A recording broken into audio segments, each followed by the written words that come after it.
Dan kajian di malam hari ini kita akan membahas tentang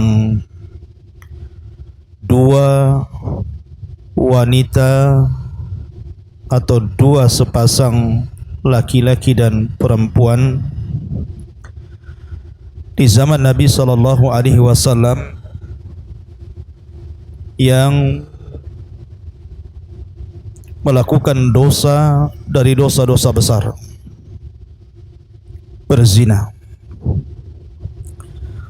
Tetapi ending keduanya Allah Subhanahu wa taala masukkan ke dalam surga atas lisan Nabi sallallahu alaihi wa ala alihi wasallam.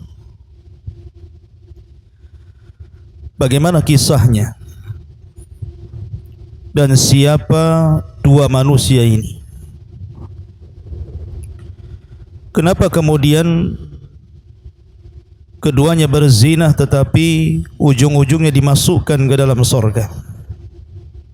Dan apa faedah-faedah dari kisah yang akan saya kisahkan di malam hari ini? Nabi SAW sampai-sampai mengatakan, laqad tabat taubatan lau qusimat ala sab'ina min ahlil madinati lawasi'athum. Sungguh wanita pezina itu telah melakukan tobat.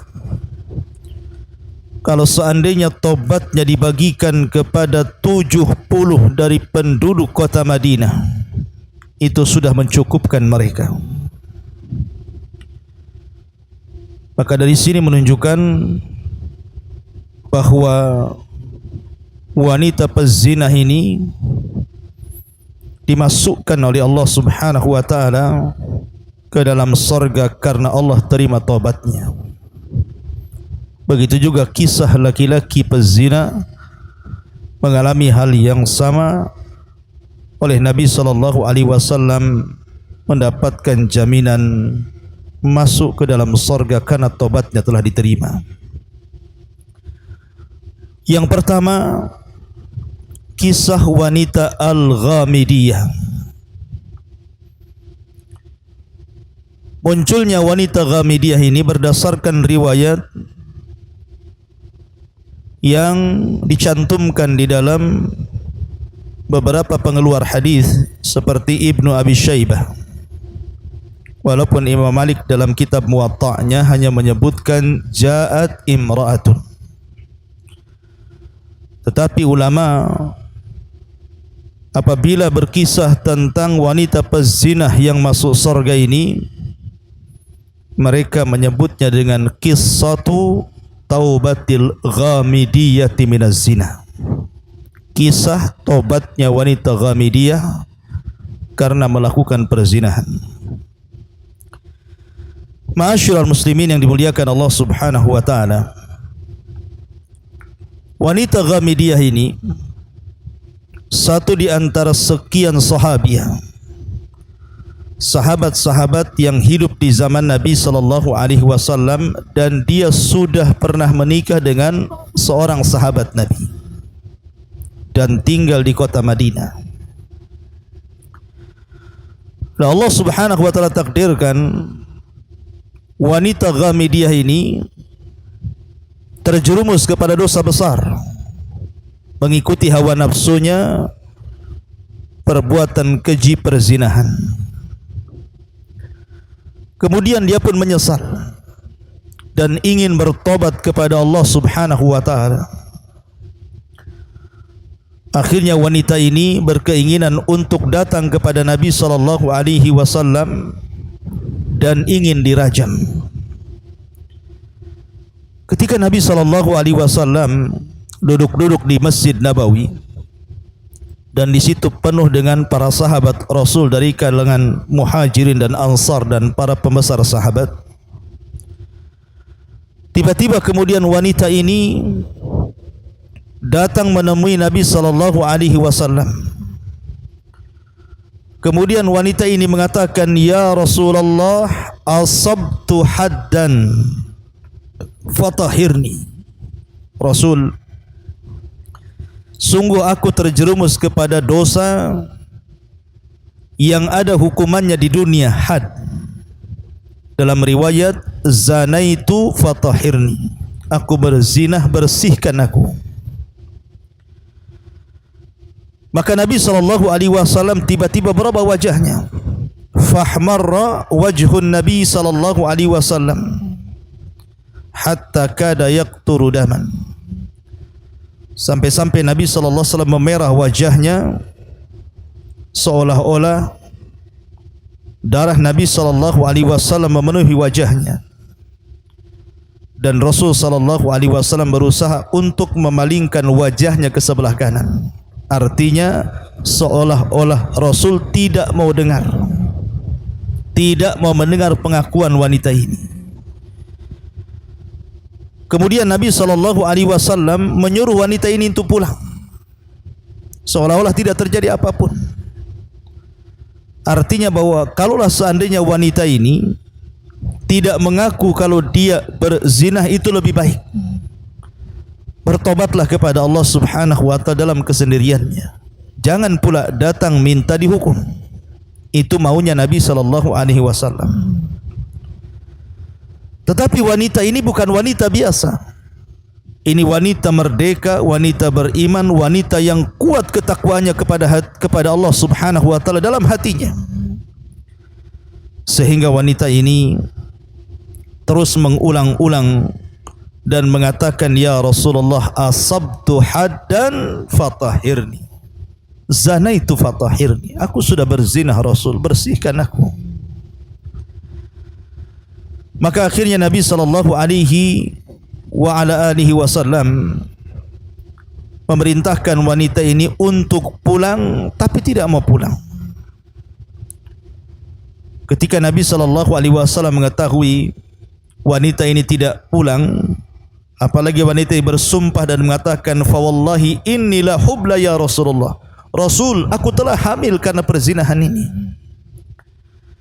Ketika mendengar wanita ini hamil, maka ada alasan Nabi SAW untuk menyuruh wanita ini pulang dan mengatakan, "Fadhhabi hatta talidi." Sebaiknya kau pulang sampai kau melahirkan putramu ini. Sebenarnya wanita ini kalau tidak balik lagi menghadap Nabi SAW setelah melahirkan bayinya, kemudian bertobat, itu sudah cukup dan tidak mungkin dicari Nabi dan juga para sahabat. Tapi sekali lagi wanita ini kuat imannya. Maka ketika betul-betul sudah melahirkan, dibawanya wanita ini bayi tersebut dalam gendongannya, kemudian menghadap Nabi SAW dan mengatakan, "Rasul, aku sudah melahirkan bayinya. Lihat bayinya. Aku sekarang ingin bertobat. Tolong rajam diriku." Maka Nabi SAW kedua kalinya mengatakan, "Idhabi fardi'ihi hatta taftimihi." Sebaiknya kau pulang, besarkan dulu bayimu. Kalau engkau dirajam kemudian mati, siapa yang akan merawat bayimu? Siapa yang akan menyusui bayimu? Sebaiknya kau pulang, susui dulu bayimu selama 2 tahun sempurna, baru kau balik lagi. Rasul memberikan kesempatan kedua untuk bertobat wanita ini tanpa harus dirajam. Lihat bagaimana indahnya Islam. Jadi hukum hudud itu tidak lantas kemudian orang minta dihukum hudud langsung dirajam, tetapi diberikan kesempatan untuk bertobat kepada Allah Azza wa Jalla, supaya jangan sampai terkena had. Tetapi wanita ini memang kuat imannya. Ketika sudah selesai menyusui 2 tahun sempurna dan bayinya sudah bisa makan roti, maka dia pun kemudian datang kepada Nabi SAW dengan anaknya, wa fi yadihi kisratun min khubzin. Sementara anak itu sudah memegang roti, artinya sudah makan. Kemudian wanita ini mengatakan, "Hadza ya Nabi Allah, qad fatamtuhu wa qad akalat ta'am. Rasul, lihat bayi ini. Bayi ini sudah kususui, bahkan sudah bisa makan. Artinya aku sudah bisa kau rajam untuk membersihkan dosa-dosaku. Maka Nabi SAW kemudian mengambil bayi tersebut. Kemudian Nabi SAW berkhutbah di hadapan para sahabatnya, siapa yang mengkafil bayi ini, maka ku jadikan temanku di sorga. Kemudian setelah itu Rasul memerintahkan untuk melobangi tanah sampai dada wanita tersebut. Kemudian wanita tersebut dipendam sampai dadanya. Kemudian Rasul memerintahkan manusia untuk merajamnya. Maka terjadilah perajaman, hukuman zina wanita Ghamidiyah ini. Akhirnya kemudian para sahabat pun banyak yang melempar batu. Salah satu sahabat yang ikut terlibat dalam perajaman ini adalah Khalid ibn Walid. Dia melempar dengan batu persis mengenai kepalanya. Tiba-tiba darah dari kepala itu memuncrat dan terkena wajah Khalid. Khalid pun emosi. Fasabbah, dia pun mencaci wanita itu. Tetapi cacian itu sampai ke telinga Nabi SAW. Maka Nabi SAW mengatakan, mahlan ya Khalid, mahlan ya Khalid. Pelan-pelan wahai Khalid, jangan seperti itu, jangan kau maki dia. Fawalladhi nafsi biyadi, laqad tabat taubatan law tabaha sahibu maqsin la ghufira lah.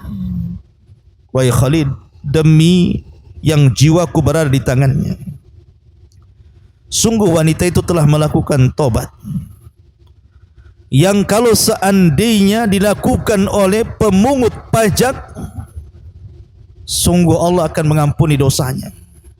Dalam riwayat, laqad tabat taubatan law qusimat ala sab'ina min ahlil madinati lawasi'athum. Sungguh wanita itu telah bertobat yang kalau tobatnya dibagi-bagi kepada 70 manusia, 70 orang dari penduduk Madinah, itu sudah mencukupkan bagi mereka. Sebagaimana riwayat Muslim. Lihat, Ma'asyiral muslimin yang dimuliakan Allah Azza wa Jalla. Adakah wanita seafdal wanita ini? Justru maksiatnya, zinahnya mengantarkan dia menjadi wanita mulia. Karena keikhlasan tobatnya, wallahu yuhibbu tawwabina wa yuhibbul mutatahhirin. Karena Allah suka dengan orang yang bertobat, dan tidaklah orang bertobat kecuali setelah melaksanakan maksiat. Ma'asyiral muslimin yang dimuliakan Allah Subhanahu wa taala. Ini kisah wanita Ghamidiyah. Kemudian di sana ada kisah laki-laki dari kabilah Aslam, namanya Ma'iz ibn Malik al-Aslami radhiyallahu anhu. Ma'iz ibn Malik al-Aslami radhiyallahu anhu. Dan Malik ini, ma'asyiral muslimin yang dimuliakan Allah Subhanahu wa taala, dia seorang anak yatim yang diambil dan diasuh oleh seorang sahabat namanya Hazzal ibn Nu'aim. Hazzal ibn Nu'aim. Lalu Allah takdirkan Ma'iz ibn Malik al-Aslami ini berzinah dengan seorang budak wanita. Berzinah dengan seorang budak wanita. Akhirnya dia pun mengaku kepada ayah angkatnya Hazzal ibn Nu'aim radhiyallahu anhu. Tentu Hazzal seorang sahabat Nabi. Man ra'a minkum munkaran falyughayyir biyadi. Siapapun yang melihat sebuah kemungkaran tentu akan merubah dengan tangannya, dengan kekuasaannya, karena dia ayahnya, ayah angkatnya yang merawat Ma'iz ibn Malik seorang yatim ini. Maka dia pun meminta kepada Ma'iz ibn Malik untuk datang kepada Nabi SAW dan mengadukan perkaranya. Karena Ma'iz ini juga sudah menikah, artinya dia muhsan dan dirajam hukumannya. Maka datanglah Hazzal kepada Nabi SAW, Ma'iz ibn Malik yang telah berzina dengan jariyah, dengan budak wanita, dan melaporkannya. Maka datanglah kepada Nabi SAW sementara Rasul berada di masjid. Kemudian mengatakan, "Ya Rasulullah, inni zanaitu." Kata Ma'iz, "Rasul, aku telah berzina. Aku telah berzina." Fa'arada anhu Nabi SAW, tapi Rasul tidak mau melihat Ma'iz, seolah-olah tidak usah ngaku. Tapi Ma'iz berteriak lagi, "Ya Rasulullah, inni zanaitu." Rasul, aku telah berzina. Sampai 3 kali Rasul tidak mau melihat Ma'iz. Sampai Rasul mengatakan, "Waihaka, irji fastaghfirillah wa tub ilaihi." Celaka engkau wahai Ma'iz, pulang kau. Pulang sana. Mintalah ampun kepada Allah Azza wa Jalla, bertobat kepada Allah. Artinya Rasul tidak mau menerapkan hukum hudud di sini. Memberikan kesempatan kepada Ma'iz sama dengan wanita Ghamidiyah untuk bertobat, tidak usah ngaku. Karena pengakuan dalam Islam itu sekuat-kuat dalil, tidak perlu saksi kalau sudah ngaku.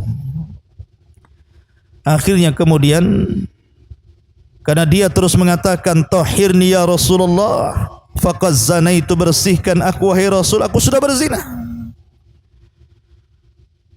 Maka Abu Bakar mengatakan, yang ketika itu hadir di majelis itu, "Lau aqarrat Rabi'atu la rajamaka Rasulullah sallallahu alaihi wasallam." Ma'iz, cukup 3 kali. Kalau keempat kalinya kau mengatakan zanaitu fatahhirni, Rasul akan merajam kamu. Tetapi Ma'iz tidak peduli dengan ucapan Abu Bakar. Enggak peduli dia. Maka dia pun mengatakan, "Ya Rasulullah, zanaitu fatahhirni." Rasul, aku sudah berzina, bersihkan aku. Ini sudah 4 kali dia ngomong seperti itu. Maka Nabi SAW mencari alasan, "La'allaka qabbalta aw ghamazta aw nadarta." Ma'iz, jangan-jangan kau hanya mencium saja, tidak berzina. Jangan-jangan kau hanya melirik dan memandang saja wanita itu, wahai Ma'iz, kau tidak berzina. Kata Ma'iz, "La, tidak Rasul, aku berzina." Maka kata Nabi SAW, "Sudah ginilah, pulanglah kamu dulu. Pulang. Nanti putusannya akan sampai kepadamu." Pulanglah kemudian Ma'iz. Maka Nabi SAW merintahkan sahabat untuk mengecek kesehatan Ma'iz ini. Lihat, Islam tidak langsung merajam seseorang. Jangan-jangan Ma'iz ini sudah gila, sudah stres, atau dia sedang minum arak mabok. Maka Ma'iz pun pulang. Kemudian Rasul memerintahkan seorang sahabat, "Tolong cek Ma'iz, teliti dia. Dia sedang mabuk kah? Dia gila kah? Dia punya penyakit jiwa kah? Lihat." Akhirnya setelah diteliti para sahabat, diintai, rupanya Ma'iz tidak sedang mabuk, tidak sedang gila, tidak punya penyakit jiwa, sehat-sehat saja. Memang dia datang kepada Rasul ingin membersihkan jiwanya, ingin bertobat kepada Allah Azza wa Jalla.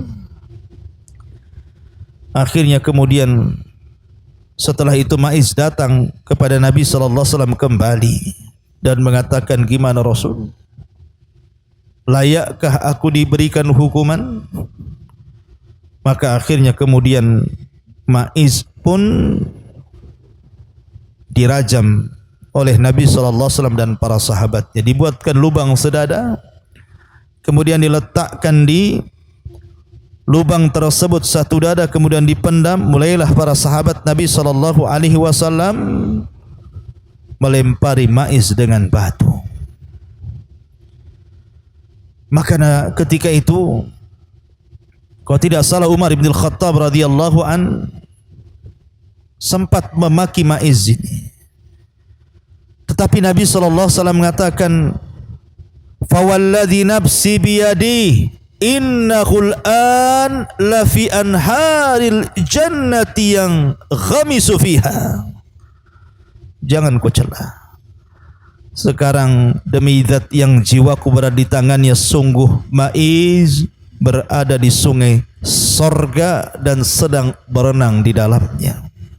Dalam riwayat, laqad taba taubatan law kusimat bainal ummati lawasi'atuhum. Sungguh Ma'iz telah bertobat yang kalau dibagi-bagikan kepada umat ini cukup tobatnya Ma'iz kepada mereka. Subhanallah. Ma'asyiral muslimin yang dimuliakan Allah Azza wa Jal, ini tentu baik wanita Ghamidiyah ataupun Ma'iz ibn Malik al-Aslami ini. Kenapa Allah Subhanahu wa taala masukkan keduanya ke dalam surga? Karena keikhlasan tobatnya. Ikhlas itu mendorong orang untuk masuk surga. Jangan lagi sampai dirajam. Ingat kisah seorang wanita pezina di zaman Bani Israel yang memberi air kepada anjing yang sedang kehausan. Karena keikhlasannya Allah masukkan dia ke dalam surga. Begitulah Islam mengajarkan kepada kita agar seseorang itu tidak putus asa dari rahmat Allah Azza wa Jalla. Maka dari kisah ini banyak pelajaran yang kita akan petik. Yang pertama, sebesar apapun dosa seorang hamba, kalau seandainya dia datang menghadap Allah Subhanahu wa taala untuk bertobat, maka rahmat Allah jauh lebih luas dibandingkan murkanya. Allah pasti akan mengampuni hamba tersebut. Ya ibna Adam, lau ataitani bi qurabil ardi khataya thumma lakitani la tusyrik bi syai'an la ataituka bi qurabiha maghfiratan.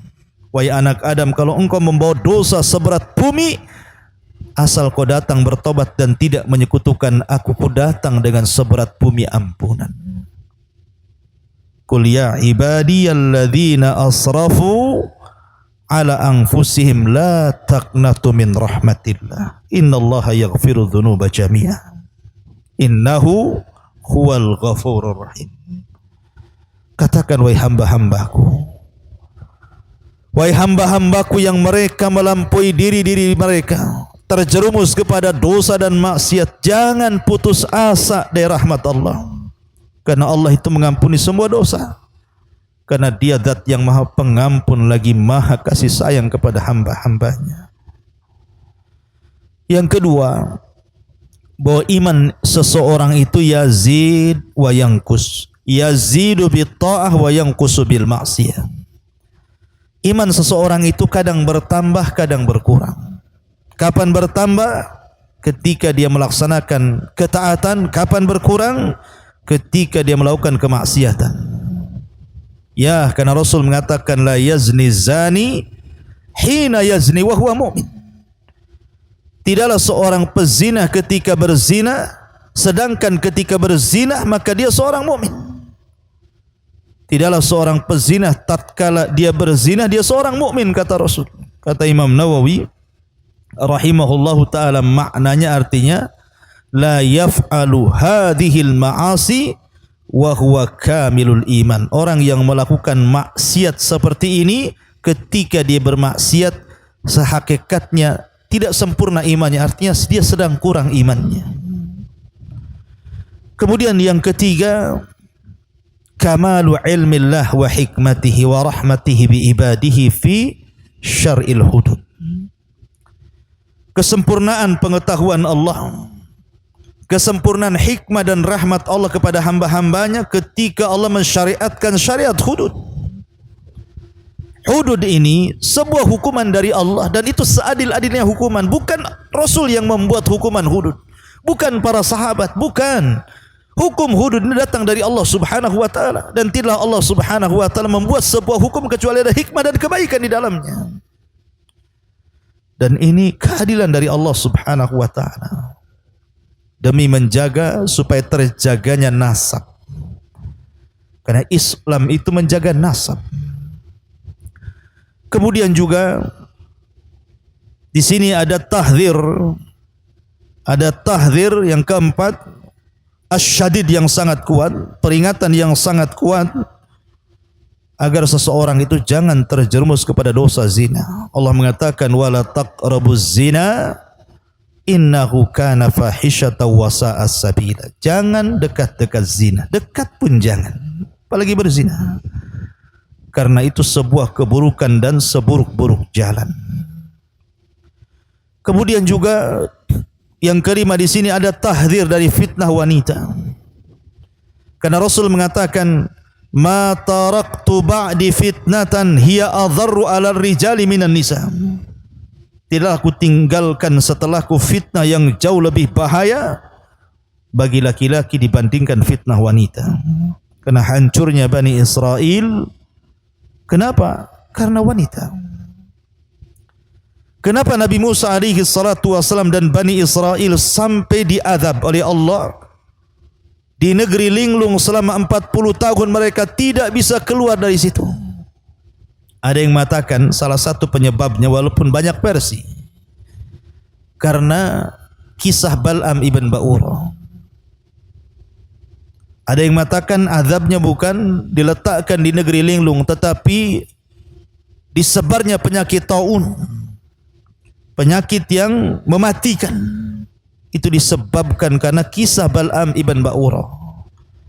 Ketika dia tidak bisa mendoakan kecelakaan kepada Musa dan Bani Israel, dia mengutus wanita-wanita untuk menggoda, akhirnya melakukan perzinahan dengan orang pilihan Nabi Musa. Terjadilah azab. Itulah fitnah wanita. Ma'asyiral muslimin yang dimuliakan Allah Azza wa Jalla, dari sinilah maka ada adab-adab yang diajarkan kepada kita dalam Islam untuk menghindari fitnah ini. Baik anda laki-laki atau perempuan. Seperti kenapa Islam memerintahkan wanita untuk tinggal di rumah dan tidak keluar dengan tabarrujal jahiliyah, bertabarruj, berdandan seperti dandan jahiliyah. Itu demi supaya mencegah adanya perzinahan. Atau Islam mengajarkan kenapa wanita harus keluar dengan mahramnya, masafatas safar, jarak safar. Ini demi terjaganya wanita itu kehormatannya dan tidak mengundang perzinahan. Atau kenapa Islam sampai memerintahkan wanita untuk berhijab? Ya, karena Allah yang mengatakan ya ayyuhan nabi qul li azwajika wa banatika wa nisa'il mu'minin yudnina 'alaihinna min jalabibihin dzalika adna an yu'rafna fala yu'dzaina wa kana Allah ghafurur rahim. Wahai Nabi, katakan kepada istri-istrimu, anak wanitamu, wanita-wanita muslimin, hendaklah mereka melemparkan jilbab mereka, karena itu lebih mudah dikenali dan tidak mudah diganggu. Tidak mudah diganggu, tidak mudah mengundang syahwat perzinahan, dan Allah Maha Pengampun lagi Maha Penyayang. Atau kenapa Islam melarang seorang wanita keluar, tidak boleh menggunakan wewangian? Karena Rasul mengatakan ayyuma imra'atin ista'tarat famarrat biqaumin liyajidu rihaha fahiya zaniyah. Siapapun wanitanya keluar berwangi-wangi, kecium kaum, maka Rasul mengatakan wanita itu sama dengan wanita pezina, naudzubillah. Atau secara umum Allah memerintahkan baik perempuan laki-laki untuk menundukkan pandangan. Kullil mu'minin yaghuddu min absarihim wa yahfadhu furujahum dzalika azka lahum innallaha khabirum bima yasnaun. Qul wa kullil mu'minati yaghuddna min absarihin wa yahfadna furujahum. Katakan ya Muhammad kepada laki-laki yang beriman agar mereka menundukkan pandangan-pandangan mereka dan menjaga kemaluan mereka, itu lebih suci bagi mereka. Dan Allah Maha mengetahui apa yang mereka lakukan. Dan katakan pula kepada wanita-wanita mukminah agar mereka menundukkan pandangan dan menjaga kemaluan mereka. Lihat bagaimana Islam menutup jalan menuju perzinahan sampai kepada ghaddul basar. Begitu juga laki-laki. Kita tahu laki-laki itu wanita dan laki-laki itu dikatakan syaqaiqur rijal. Jadi wanita itu syaqaiq ar-rijal. Bukan hanya wanita yang diperingatkan dan diberikan adab-adab syar'i agar terhindar dari perzinahan, laki-laki juga sama. Tidak boleh seorang laki-laki juga masuk ke sembarang rumah. Anda bertamu tidak ada suaminya, dilarang masuk. Bahkan memasukkan wanita ajnabi ke dalam rumahnya pun tidak boleh. Kecuali karena sebuah hajat yang mendesak atau karena ada mahramnya. Tidak boleh berkhalwah, berdua-duaan, termasuk juga musafahah, bersalaman dengan wanita yang bukan mahramnya. Dan begitu seterusnya. Artinya bahwa sedemikian tingginya Islam sehingga Allah Subhanahu wa taala membahasakan jangan dekat-dekat zina, apapun wasilah menuju perzinahan tutup serapat-rapatnya. Ma'asyiral muslimin yang dimuliakan Allah Subhanahu wa taala. Inilah faedah dari kisah seorang wanita Ghamidiyah yang berzina dan seorang laki-laki Ma'iz ibn Malik al-Aslami radhiyallahu anhu wa radhiyallahu anha.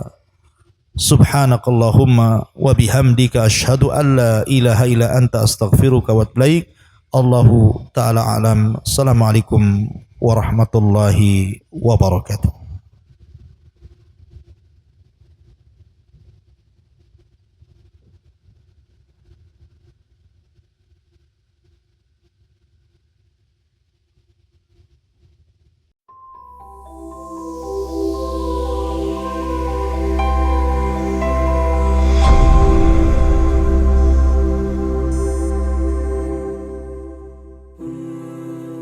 Bismillahirrahmanirrahim. Assalamualaikum warahmatullahi wabarakatuh. Sahabat yang beriman, setiap perempuan pasti ingin selalu tampil cantik dan berkesan. Alangkah baiknya lagi tak hanya wajah yang cantik, tapi hati juga harus cantik. Hati yang cantik biasanya akan terpancar sampai ke wajah sehingga kelihatan bagian inner beauty-nya.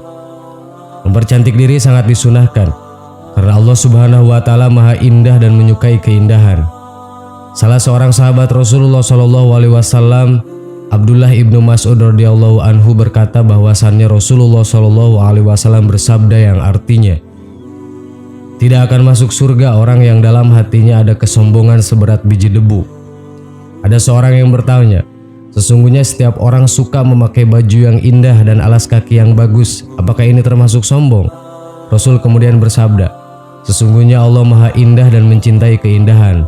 Kesombongan itu adalah menolak kebenaran dan merendahkan orang lain. Makna mempercantik diri bukan semata-mata indah secara fisik, namun cantik luar dalam dari sisi spiritual. Banyak cara yang bisa dilakukan para muslimah agar senantiasa terlihat cantik dan indah dipandang mata. Tentunya dengan cara yang dibenarkan sesuai syariat Islam. Lantas bagaimana caranya? Simak terus videonya sampai akhir hanya di channel Belajar Islam. Satu lagi, tekan dulu tombol subscribe, like, dan share-nya agar menjadi berkah bagi kita semua. 1. Siwak.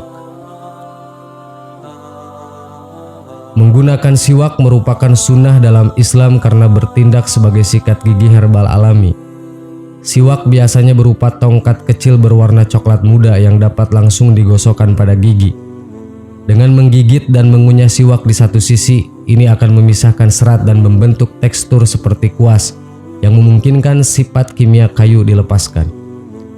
Menurut Nabi Muhammad SAW oleh Ibnu Qayyim al-Jauziyah, ketika digunakan dalam jumlah sedang akan membantu membersihkan gigi, mencegah gigi berlubang, menyegarkan napas, bersama dengan banyak manfaat lain yang dibuktikan oleh para ilmuwan modern seperti membunuh kuman dan bakteri.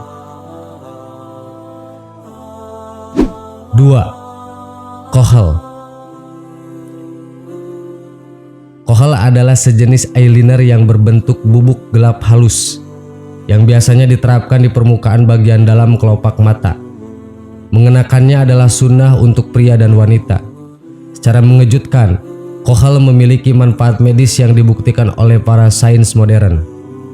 Seperti yang dikatakan Nabi Muhammad SAW, terapkan antimon atau kohal karena itu membantu mencerahkan penglihatan mata dan meningkatkan pertumbuhan bulu mata. Hadis riwayat Tirmizi. 3. Henna. Henna adalah bentuk hiasan tubuh yang berbentuk pasta. Ini terbuat dari daun tanaman pacar yang dikeringkan dan dihancurkan menjadi bubuk halus, kemudian dibuat menjadi pasta.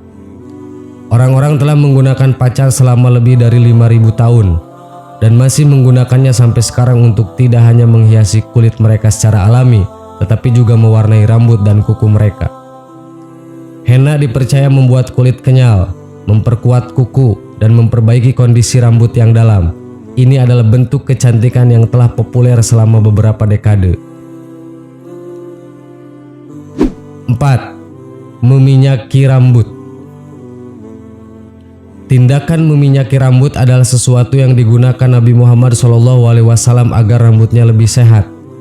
Itu diriwayatkan dalam sebuah hadis. Saya mendengar Jabir bin Samurah ditanya tentang rambut abu-abu Nabi Muhammad SAW. Dia berkata, jika dia menaruh minyak di kepalanya mereka tidak bisa dilihat, tetapi jika dia tidak menaruh minyak di kepalanya mereka bisa terlihat. Hadis riwayat An-Nasai.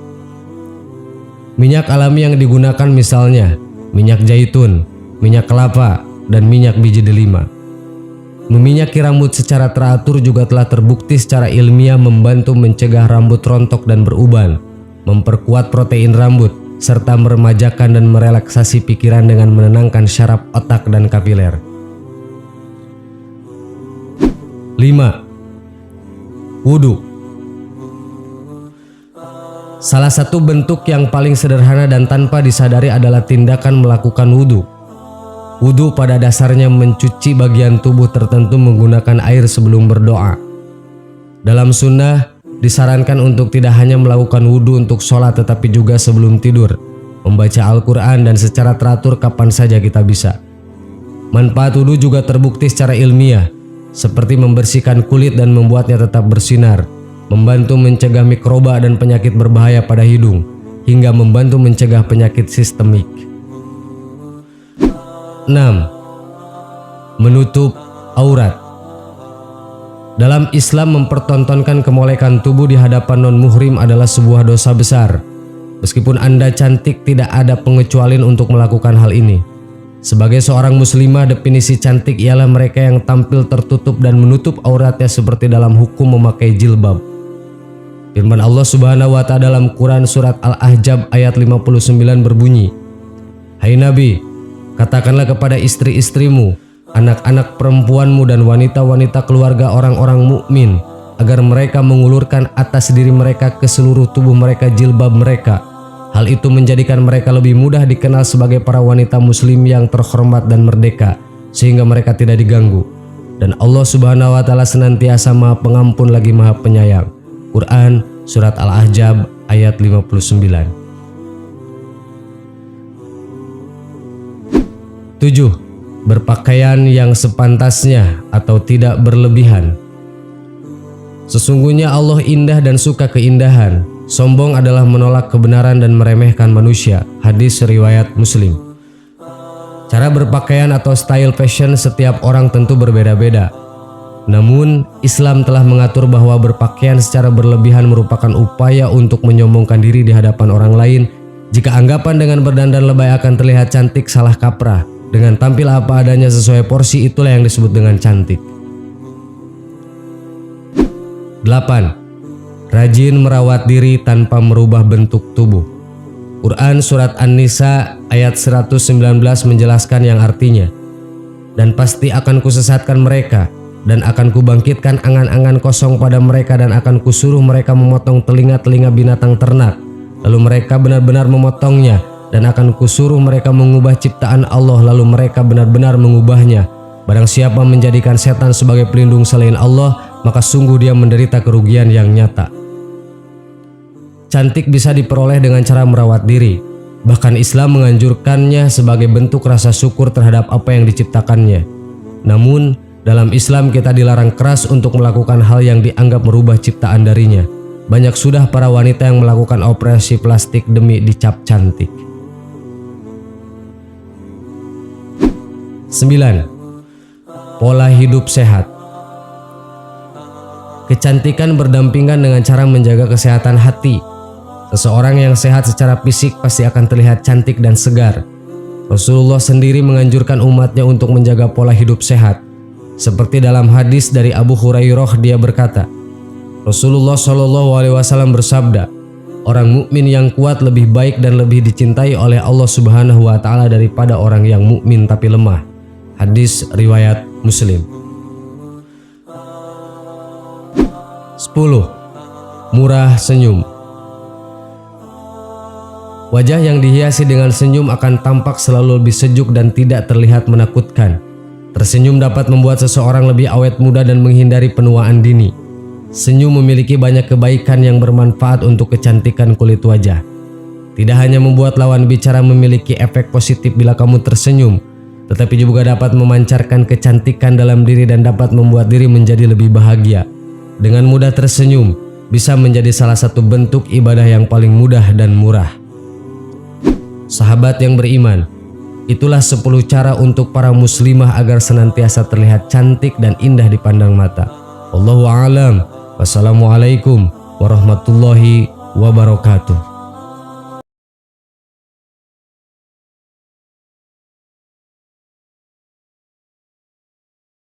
Subhanallah walhamdulillah wala ilaha illallah wallahu akbar. Subhanallah